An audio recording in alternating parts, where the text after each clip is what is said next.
हमारे जम्मू कश्मीर का budget session कल से शुरू होने जा रहा है और उसको लेके चूंकि हमारा इस एनसी कांग्रेस सरकार का ये दूसरा बजट पेश होने जा रहा है और इसमें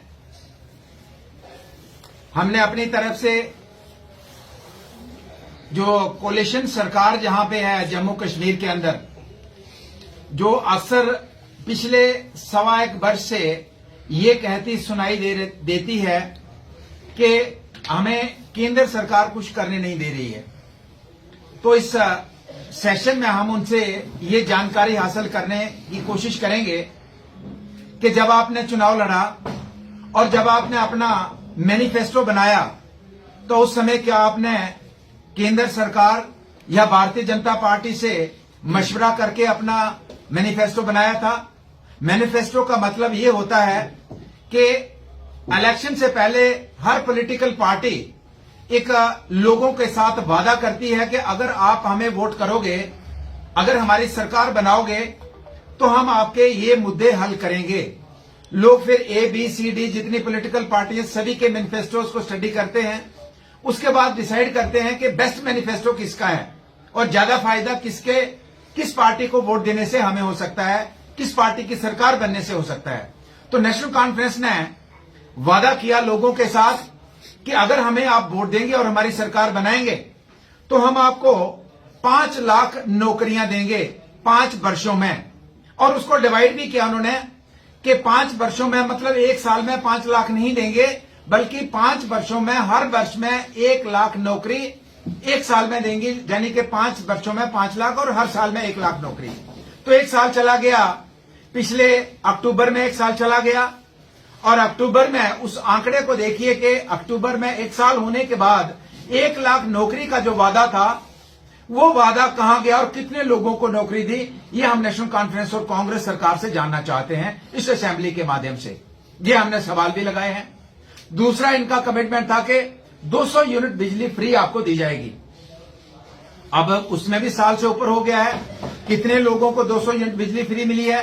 बिजली फ्री छोड़िए, आज की डेट में बड़े त्योहार जब होते हैं, 26 जनवरी होता है, 15 अगस्त होता है, आपका होली दिवाली होती है, ईद गुरपुरब होता है, तो पूरा दिन बिजली कट रहती है। 200 यूनिट बिजली फ्री की बात छोड़िए, आप जो हमें रूटीन में बिजली आती थी उसमें भी आपने कट लगा दिया। फिर आपने कहा कि आप जहां पर 100% मीटरिंग होगी वहां पे 1 मिनट के लिए बिजली नहीं काटी जाएगी। आज मैं अपने तमाम मीडिया बंधुओं को कहना चाहूंगा, उधमपुर टाउन का स्टडी करिए एक दिन कि 100% मीटरिंग है कि नहीं। 100% मीटरिंग है तो फिर कट किस चीज का? सुबह भी कट है, शाम को भी कट है और फिर अलग से कट है। तो 4-6 घंटे का कट तो होता है जहां पे 0 कट होना चाहिए था। टाउन की हालत है, बाकी दूर दराज के इलाकों की बात आप समझ सकते हैं। तो इसलिए 200 यूनिट बिजली का वादा हम इस सरकार को याद दिलाना चाहते हैं कि इस असेंबली में आपको जवाब देना पड़ेगा। कटहरे में हम आपको खड़ा करेंगे। इसी तरीके से आपने कहा कि हम आपको 10 किलो राशन फ्री देंगे और उस 10 किलो राशन का क्या हुआ? 1.25 साल होने जा रहे हैं, कितने लोगों को 10 किलो राशन दिया? उसके बाद आपने कहा 16 सिलेंडर आपको फ्री देंगे, कितने लोगों को सिलेंडर मिले? तो ये जो मोटे मोटे हैं, इसमें और भी इनके कमिटमेंट्स हैं। तो इन पहले वर्ष हमने ज्यादा इनको नहीं कहा कि हम नई सरकार है, इनको सोचने समझने में समय लगेगा। हालांकि नई सरकार नहीं है, नेशनल कॉन्फ्रेंस 75 वर्षों से शासन जम्मू कश्मीर में कर रही है और दादे परदादों से लेके ये जो है उमर साहब जो है इस जम्मू कश्मीर को संभाल रहे हैं। तो ये भी नए नहीं है, मुख्यमंत्री भी रहे हैं। हम इनको बार बार ये कहना चाहते हैं, आप कहते जी हमारे पास पावर्स नहीं है। जब चुनाव हुआ तो उस समय यूटी थी और आप पढ़े लिखे भी थे, आप मुख्यमंत्री भी थे, आपके कैबिनेट में लोग मंत्री भी रहे हैं, आपके एमएलए भी थे, आपकी पॉलिटिकल पार्टी सबसे पुरानी पॉलिटिकल पार्टी है। आपको जानकारी थी कि यूटी के अंदर आपकी क्या पावर्स होंगी।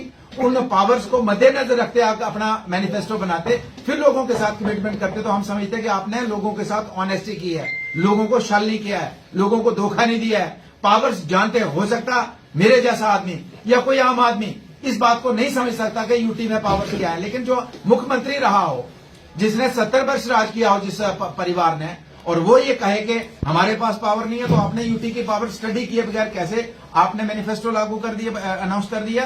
तो ये आपकी जिम्मेदारी है।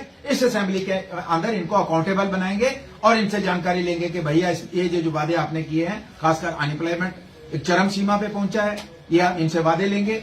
इसके साथ ही मैं ये कहना चाहूंगा कि हमारे केंद्र सरकार का हम धन्यवाद करेंगे कि 1470 करोड़ रुपया है जो रेनोवेशन, रिपेयर और रेस्टोरेशन जो बारिशों की वजह से हुआ उसमें पैसा अनाउंस किया।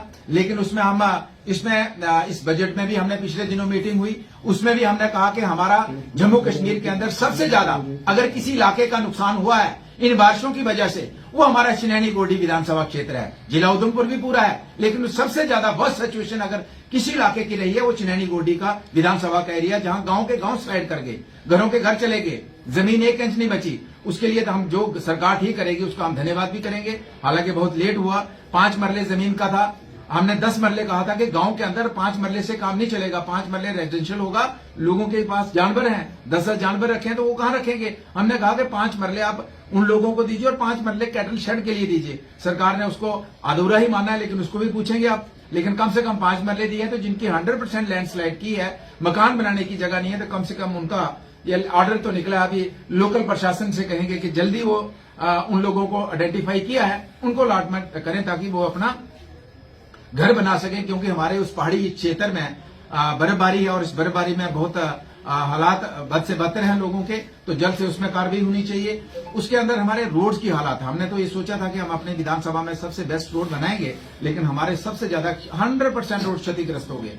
तो ये रोड जो है इसके लिए हम कहेंगे कि असेंबली के अंदर भी ये हमने सवाल लगाए हैं कि रोड्स के लिए, रेस्टोरेशन के लिए, नए रोड तो अभी है ही हैं हमारे, लेकिन रेस्टोरेशन के लिए हमें मैक्सिमम पैसा मिलना चाहिए। ये बजट की मीटिंग थी, मुख्यमंत्री जी ने रखी थी, उसमें भी मैंने कहा कि सबसे ज्यादा नुकसान जिस इलाके का सबसे ज्यादा पैसा उसको मिलना चाहिए। हमारी मैक्सिमम रोड जो है अभी तक पूरे तरीके से रिस्टोर नहीं है, टेम्परेरी रिस्टोर हुई है, पूरे तरीके से रिस्टोर नहीं है। उसमें हम चाहेंगे कि हमें हमारा हिस्सा हमारी जरूरत के मुताबिक मिले। इसी के साथ हमारी पावर सेक्टर है, तो आपने देखा कि उधमपुर से चिनैनी तक एक ही 33 केवी की लाइन थी, जिसकी वजह से जब वो बली और यहाँ मोड़ के बीच में स्लाइडिंग हुई तो वो हर दिन पोल लगते थे, हर दिन जो है स्लाइड कर जाता था और वो 22 दिन के करीब हमारा पूरा एरिया बिजली से महरूम रहा। तो उसके लिए भी हमने एक 33 केवी की एडिशनल लाइन उधमपुर से चिनैनी तक और एक बटोर से हमने चिनैनी तक की है, ताकि आने वाले समय में अगर फिर इस तरीके की कोई प्रॉब्लम हो तो हमारे लोगों को बिजली की प्रॉब्लम ना हो। और बिजली का ढांचा, उसमें भी काफी काम करने की जरूरत है, उसको भी लेके हम बात करेंगे। और जो लोगों को आपने कहा था पिछली असेंबली में, मुख्यमंत्री जी ने कहा था कि बिजली में हम आपको जो है एक बिजली का जो है जिन लोगों को एक 1 टाइम के लिए उनको हम माफ करेंगे बिजली का। बलवंत जी, आज यूनियन बजट जो